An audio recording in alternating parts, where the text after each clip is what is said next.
GénérationSoccer.tv vous est présenté par Coca-Cola. Ouvre-toi du bonheur et les boutiques Passion Soccer, la qualité avant tout.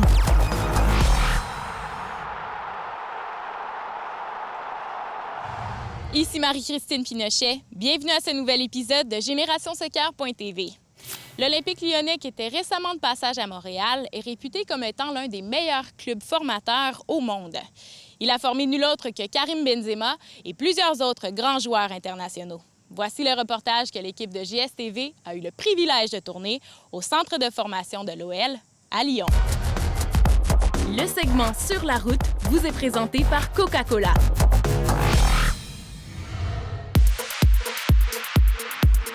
Nous sommes de retour à Lyon. Comme nous l'avons mentionné auparavant, l'Olympique lyonnais est l'un des meilleurs clubs formateurs au monde. Cette fois-ci, nous nous dirigeons directement au centre de formation de l'OL pour y rencontrer Stéphane Roche, le grand patron de la formation des joueurs. Première question, peut-il nous nommer l'un des grands joueurs qui provient de son centre de formation? Karim Benzema est la figure emblématique aujourd'hui parce que c'est lui qui s'exprime au très haut niveau au Real de Madrid. Mais après, tout ce qui est nos jeunes joueurs lyonnais qui jouent actuellement, comme Alexandre Lacazette, Maxime Gonalon, Clément Grenier, qui sont aujourd'hui des internationaux donc avec l'équipe de France, et celui qu'on va découvrir aussi en équipe de France prochainement avec Nabil Fekir, ce sont bien entendu toute une richesse de la jeunesse lyonnaise qu'on va découvrir au très haut niveau et nous l'espérons en Champions League. Il y a évidemment une comparaison inévitable un peu avec ce qui se fait au FC Barcelone, par exemple. Est-ce que ça peut être une comparaison qui vous agace, que vous voyez comme un compliment ou qui vous indiffère complètement? Barcelone est un exemple extraordinaire dans le football. Maintenant, je pense qu'il est important de garder son identité, sa philosophie. Ici, à Lyon, on n'est pas à Barcelone. Il y a des similitudes à travers le jeu. On a mis beaucoup d'accent sur nos jeunes, sur le travail perceptif, en fait, qui est un des éléments clés aussi du jeu de Barcelone. La capacité aux joueurs à percevoir les adversaires, les espaces, les partenaires. Plusieurs parents se demandent quel est l'âge charnière dans la vie d'un jeune joueur. Voici ce qu'en dit Stéphane Roche. Donc nous, dans notre club, c'est vraiment à 17 ans, on commence dans la catégorie U16, U17, on commence vraiment à identifier les potentiels pour le professionnalisme. À partir de 17 ans, un peu plus lié au futur métier qu'est que d'être joueur professionnel, avec à la fois son autonomie dans le travail et sa capacité aussi à se fixer des objectifs, c'est-à-dire de ne pas se laisser entraîner et bien entendu pour nous de répondre après à nos exigences. Et à quel âge on peut déterminer à quelle position va évoluer ce joueur-là pour le restant de sa carrière? Alors il faut savoir qu'aujourd'hui, les entraîneurs ont besoin de joueurs adaptatifs, c'est-à-dire qu'ils puissent s'intégrer dans n'importe quel système de jeu et qu'ils puissent être capables aussi de remplacer un joueur à un moment donné sur un certain temps de jeu. Donc même si on a des postes prioritaires, c'est-à-dire qu'aujourd'hui, nous à 18 ans, le joueur est fixé, mais dans son parcours de formation, on lui fait découvrir d'autres postes, à la fois pour lui permettre de faire progresser certains aspects de son jeu, et puis peut-être aussi de pouvoir répondre à un moment donné à un coach qui va changer d'organisation ou qui va avoir un besoin ponctuel. Est-ce que c'est rare de voir un joueur qu'on peut dire, par exemple, à 14 ans, ce gars-là, ça va être un défenseur central, il ne pourra pas jouer ailleurs de par ses aptitudes? Pour certains joueurs, il faut reconnaître qu'on a la possibilité déjà de se rendre compte que ça va être plutôt un joueur d'axe que d'un joueur peut-être capable d'évoluer dans le couloir. Donc certains joueurs sont déjà ciblés à certains postes. Après, l'objectif, c'est vraiment de personnaliser en fait le parcours de chaque joueur.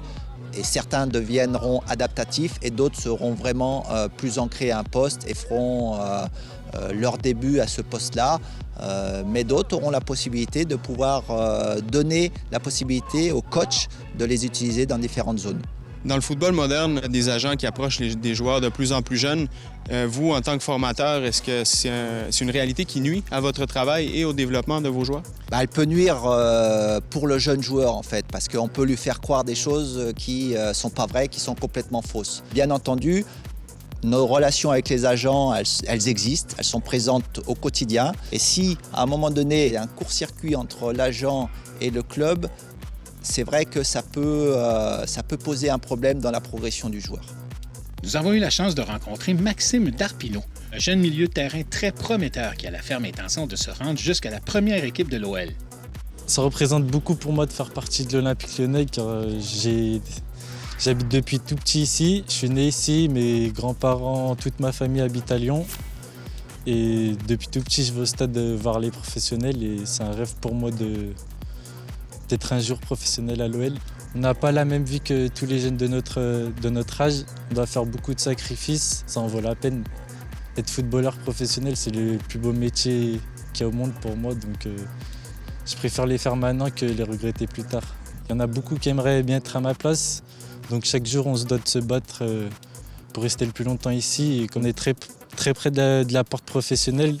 Donc c'est à nous de travailler tous les jours pour y arriver.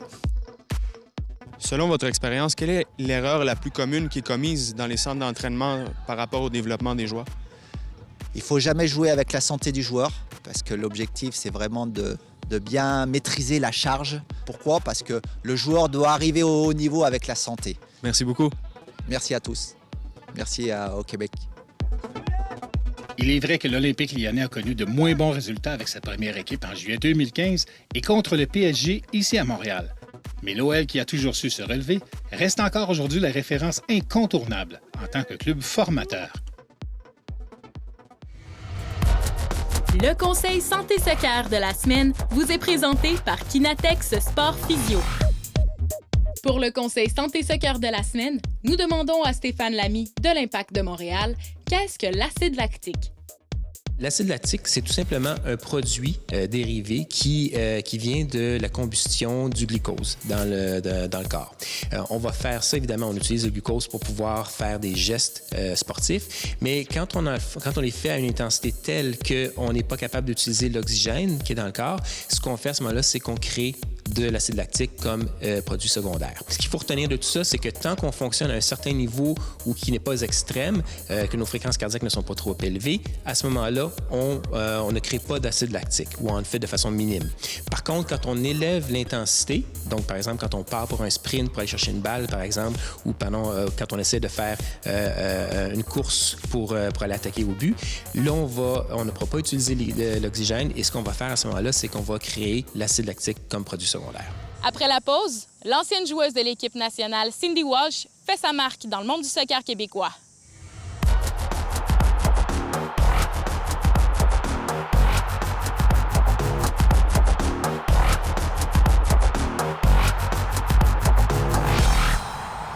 Cindy Walsh est une ancienne joueuse de l'équipe nationale canadienne qui fait de plus en plus sa marque en tant qu'entraîneur dans le monde du soccer québécois.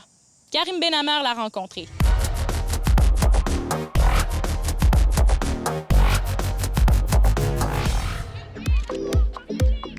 Cindy Walsh est l'un des plus gros noms du football féminin au Canada. On a pu la voir livrer ses analyses sur les ondes de RDS lors de la récente Coupe du monde féminine. Sélectionnée sur l'équipe nationale en tant que joueuse à 24 occasions, elle a aussi été capitaine des Comètes de Laval, équipe qu'elle coach actuellement. Cette année, elles ont réussi à se qualifier pour le Final Four.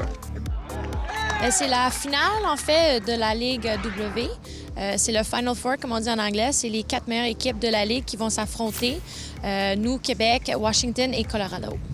Cindy a joué sa dernière saison avec les Comètes en 2012. L'année suivante sera historique parce qu'elle devient la première femme à la tête d'une équipe québécoise au sein de la W League. Tu as été embauchée en remplacement de Lionel Joseph. Apparemment, vous aviez quelques différends philosophiques. Est-ce que tu peux nous en dire plus? C'est sûr que quand j'ai été joueuse avec les Comètes, j'ai vu qu'il y avait certaines choses par rapport à l'alignement, notre philosophie de jouer. On était moins combatifs qu'avant et j'ai voulu vraiment prendre charge de ça puis faire les changements nécessaires.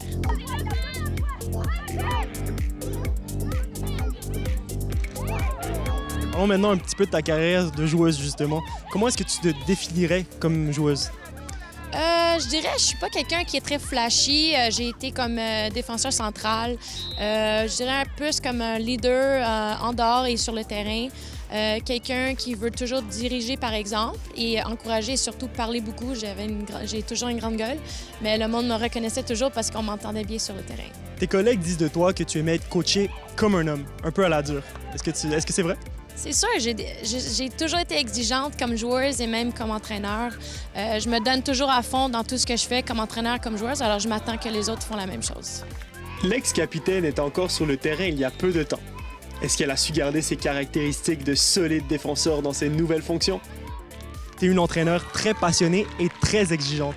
Est-ce que tu penses que tu en demandes parfois trop à tes joueuses? Peut-être, mais je pense que c'est mieux de toujours demander un peu plus que d'être satisfait avec seulement à la base.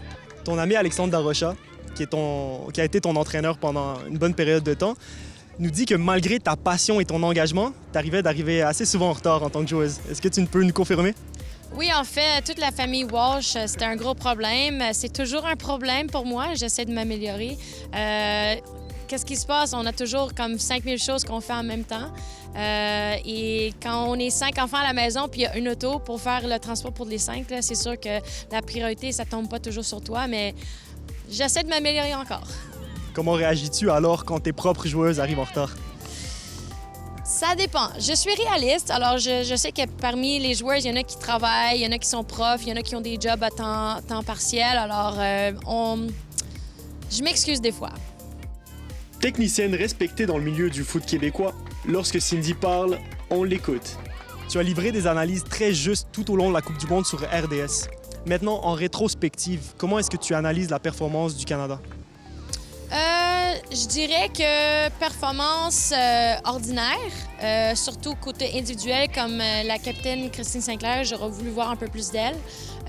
Josie Bélanger a très bien fait, mais j'aurais aimé voir un peu plus par rapport à son jeu offensif. J'ai pas trop compris pourquoi Herdman l'a mis en défense. Peut-être avec la vitesse, mais on aurait pu aller chercher des jeunes qui auraient fait la même job. Pour terminer, Cindy, avec les belles expériences que tu as accumulées au cours de ta carrière déjà, malgré que tu es encore jeune, est-ce que tu peux nous parler de ton meilleur souvenir jusqu'à maintenant?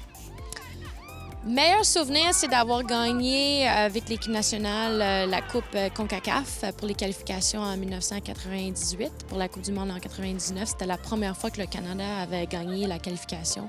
Un gros moment, peut-être pas la meilleure, c'est quand j'ai fait un but dans notre but en finale de la WV League en 2013. C'était pas le meilleur moment, mais c'était un gros moment. On a quand même atteint la finale. Alors, j'aimerais voir ça aussi dans les années qui suivent.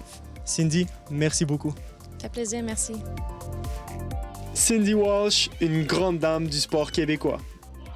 Il serait avantageux pour le développement du foot local de profiter de son expertise, de sa vision et de son franc-parler pour les années à venir.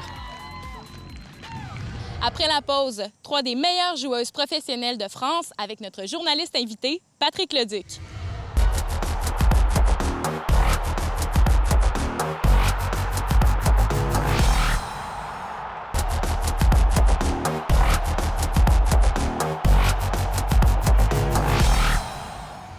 L'équipe de JSTV a eu le privilège de rencontrer 3 des meilleures joueuses de France lors du mondial féminin de la FIFA de 2015.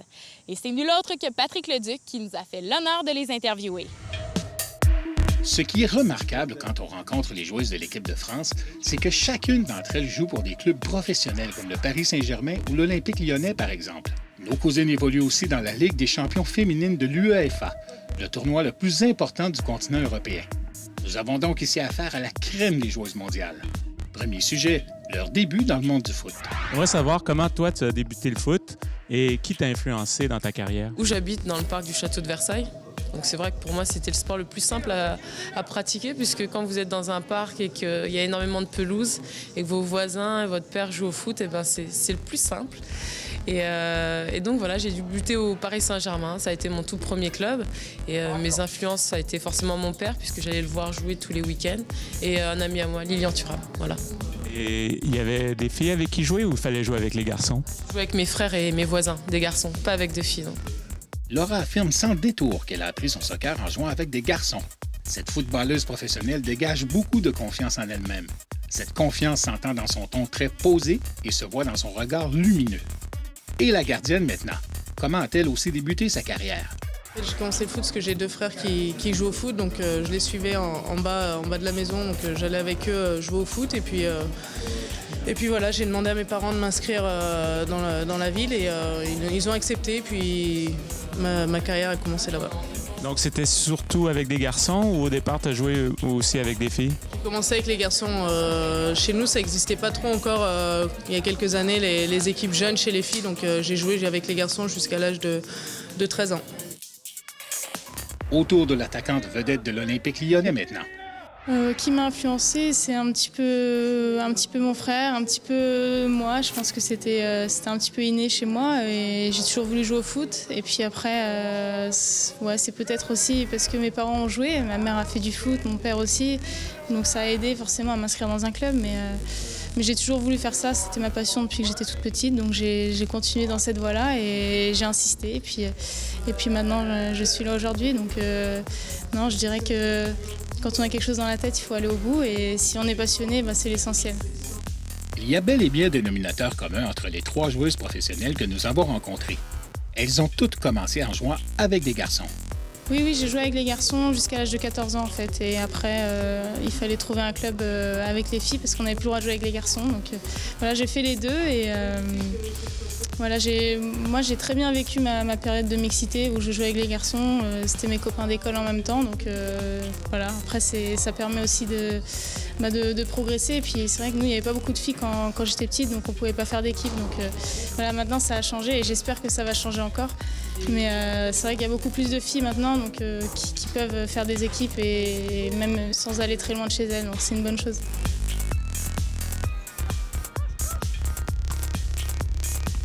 Est-ce que le fait de jouer avec des garçons quand on est jeune augmente le sens de la compétition ou une jeune joueuse, comme ici au Canada, qui n'évolue qu'avec des filles, peut quand même atteindre ce niveau de compétition? Je pense que les deux sont possibles. Le fait d'avoir joué en mixité, pour moi, ça m'a aidé aussi dans mon caractère. C'est vrai qu'il fallait s'affirmer, il fallait sans cesse se dire, dire aux garçons que nous aussi on pouvait jouer au foot et se faire accepter. Donc ça forge le caractère. Et après, c'est vrai que les Canadiennes, elles jouent depuis toute petite avec des filles, mais ça les empêche pas d'être en Coupe du Monde et d'être performantes. Donc les deux sont possibles. L'essentiel, c'est de se sentir bien dans l'équipe. Qu'est-ce que tu trouves que les joueuses européennes ou les joueuses françaises en particulier font peut-être de mieux? J'ai remarqué que les Canadiennes, c'était beaucoup quand même basé sur le physique, sur ne rien lâcher du début à la fin du match et vraiment tout donner, mais physiquement. Alors que je pense que nous, dans le jeu, on essaie de construire des actions, d'avoir un plan de jeu. Et c'est ce qui nous différencie un petit peu. Mais bon, pour l'instant, on est au même stade de la compétition, donc on ne sait pas lequel est le mieux. En dépit de cette brève rencontre, nous avons appris qu'il est possible pour les femmes de jouer au plus haut niveau professionnel qui soit. Et ça, c'est une excellente nouvelle pour nos joueuses qui rêvent elles aussi de jouer pour les plus grands clubs d'Europe. Après la pause, on vous donne quelques conseils pour préparer la saison de foot intérieure.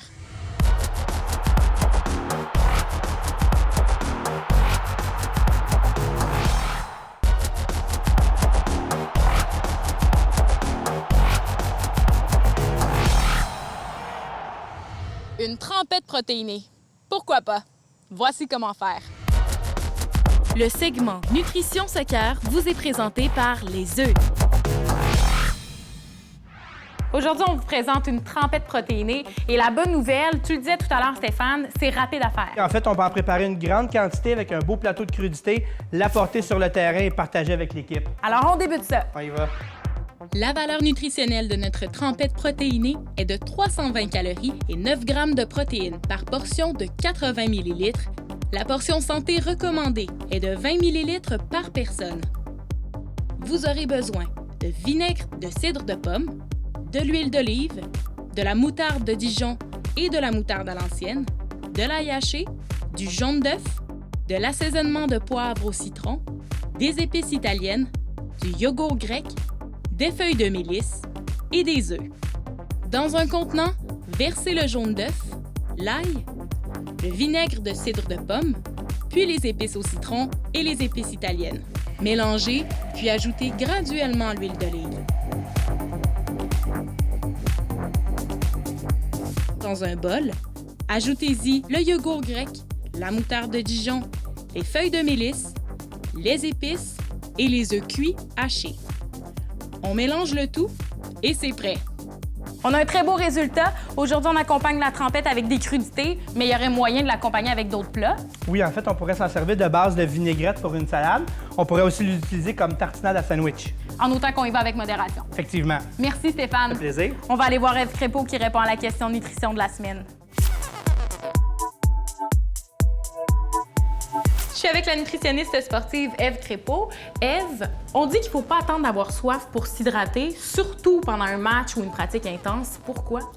Parce que quand on a soif, il est déjà trop tard. On est déjà déshydraté d'environ 2 %. Puis ce 2 %-là a comme effet de diminuer les capacités physiques d'environ 10 %. Et ça peut faire la bonne différence dans un match en 2 équipes. Ça peut nuire aux performances. Absolument. Donc l'idée, c'est de vraiment boire des petites gorgées d'eau tout au long du match pour maintenir son niveau d'hydratation. Merci Ève. Ça me fait plaisir.